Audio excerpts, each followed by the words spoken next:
କିନ୍ତୁ ଭାଇ ମୁଁ କହୁନଥିଲି କି ପ୍ରୋବ୍ଲେମ୍ ଗୋଟେ ଯିବ ଆଉ ଗୋଟେ ଆସି ଆଗରେ ଛିଡ଼ା ହେଇଥିବ କାନ୍ଥ ଭଳିଆ। ଦେଖ ଇଣ୍ଡିକେଟରଟା ଭାଙ୍ଗି ଯାଇଛି, ଭାଇ କେତେବେଳେ ସକପଚର ଖୋଲୁ ଖୋଲୁ ସେ ବୋଧେ ଲାଗିଯାଇଛି ଭାଙ୍ଗି ଯାଇଛି କେମିତି ଆଉ। ରାଧେ ରାଧେ, କ'ଣ ସବୁ ଭଲ ତ? ସକାଳୁ ଉଠିକି ଭାଇ ମୁଁ ଟ୍ରାକ୍ଟରଟା ନେଇକି ଯିବି ବୋଲି ବାଲି ଖାଦାନୁ ଆଇଲା ବେଳକୁ ସେ ଗାଡ଼ିଟାରେ ପୁଣି ପ୍ରେସର କମିଯାଇଛି। ଏ ଗାଡ଼ିଟାକୁ ଅବଶ୍ୟ ମୁଁ ନେମିନି ବାଲି ଲୋଡ଼ ହେଇକି ଅଛି, ହେଲେ ଭାଇ ପ୍ରୋବ୍ଲେମ୍ କେବେ ମୋ ଲାଇଫ୍ରେ ପଛେ ନାହିଁ। ଗୋଟେ ପ୍ରୋବ୍ଲେମ୍ ଯାଉନି ତ ଆଉ ଗୋଟେ ପ୍ରୋବ୍ଲେମ୍ ଭାଇ କାନ୍ଥ ହେଇକି ଛିଡ଼ା ହେଇ ପଡ଼ିଛି ଆଗରେ। ଆମ ପୁଅ ପିଲାଙ୍କ ଲାଇଫ୍ ଭାଇ ସେଇଭଳିଆ, କେବେ ପ୍ରୋବ୍ଲେମ୍ ପିଛା ଛାଡ଼ିକି ଯିବନି। ଆଜି ଭାଇ ଝଗଡ଼ା ନାଗି ଖାଦାନ ବନ୍ଦ ହେଇଗଲା, ମାନେ ଟୋଟାଲ ବନ୍ଦ ହେଇଗଲା। ମୁଁ ଜମା ଗୋଟେ ଟ୍ରିପ୍ କରିଛି, ଆଉ ଖାଇ ପିଇକି ମୁଁ ଟିକେ ଶୋଇବାକୁ ପଳେଇ ଆସିଛି।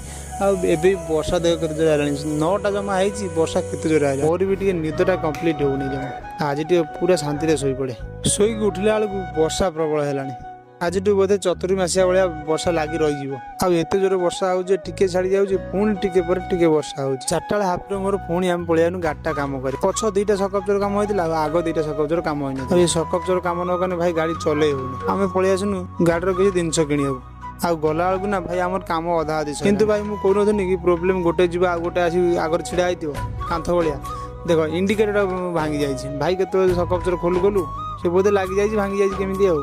ଇଏ ତ ଭାଇ ଛୋଟ ଛୋଟ ପ୍ରୋବ୍ଲେମ୍, ଇଏ କିଛି ନୁହେଁ। ଆଉ ଭଗବାନ ପ୍ରୋବ୍ଲେମ୍ ବି ସେଇ ଲୋକକୁ ଦିଅନ୍ତି ଯେଉଁ ଲୋକ ସହିପାରିବେ, ସବୁ ଲୋକକୁ ଦିଅନ୍ତିନି। ଗାଡ଼ିର କିଛି କାମ ସାରିକି ଆମେ ପଳେଇ ଆସିଥିଲୁ ସଠିପୁର ପାର୍କ, ବରା ନେଇକି ଆଉ ଥମ୍ସଅପ୍ ବସିକି ଆମେ ଖାଉ। ଏ ସମୟରେ ଶୁଭେନ୍ଦୁ ବାବୁ ପଳେଇ ଆସିଲେ। ସିଏ ନା ପୁରା ଚୁଟି ପୁଟି କାଟିକି ହିରୋ ହେଇଯାଇଥିଲା। ଆଉ ସେ କୁଆଡ଼େ ଯାଇଥିଲା, ତାର କହିଲା କି ପାହାଡ଼ ଦେଖିବାକୁ। ଗୋଟେ ଲାଇକ୍ କରିଦିଅ, ଫଲୋ ବି। ରାଧେ ରାଧେ।